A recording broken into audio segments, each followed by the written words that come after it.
বিশ্ব মানবতার বিপর্যয়ে নির্ধারিত সময়ের আগেই কানায় কানায় পূর্ণ রাজধানীর ইঞ্জিনিয়ার্স ইনস্টিটিউট মিলনায়তন। মঙ্গলবার সকালে সারা দেশ থেকে আসা ইমাম ও খতিবদের উপস্থিতিতে শুরু হয় সম্মেলন। প্রায় দেড় দশক পর এমন উন্মুক্ত সভা করতে পেরে স্বস্তি আয়োজকদের। তবে পুনরায় দেশ ফ্যাসিবাদের কবলে পড়বে নাকি কল্যাণ রাষ্ট্র হওয়ার যাত্রা শুরু করবে সে বিষয়ে সবাইকে সচেতন থাকার আহ্বান জানান তারা। দীর্ঘ 17-18 বছরের দুঃশাসনের পর কত শহীদ, কত চোখের পানি, কত জীবন, কত আহত মানুষের আহাজারি এই উম্মার জন্য যে সুযোগটা করে দিয়েছেন। এই 17-18 বছরে আপনারা আল্লাহর কাছে দোয়া করেছেন, কান্নাকাটি করেছেন। এখন আল্লাহ তাআলা সে সুযোগ দিয়ে আমাদের আরেকটি পরীক্ষায় ফেলছেন।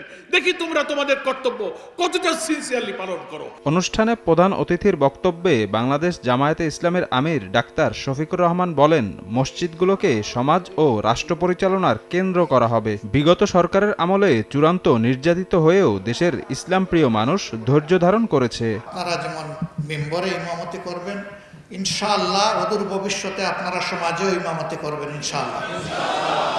তারা কি মজলুম কম হয়েছেন ভাই?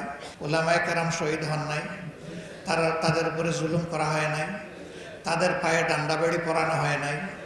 রমজান মাস পুরোটা মাস জুড়ে তাদেরকে রিমান্ডে নিয়ে মানসিক শারীরিক কষ্ট দেওয়া হয় নাই, সব হয়েছে। দেশের 64টি জেলা থেকে ইমাম এবং খতিব প্রতিনিধিরা উপস্থিত হয়েছিলেন আজকের এই সম্মেলনে।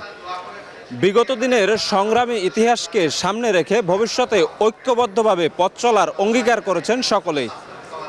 শফিক মুন্সি, সময় সংবাদ, ঢাকা।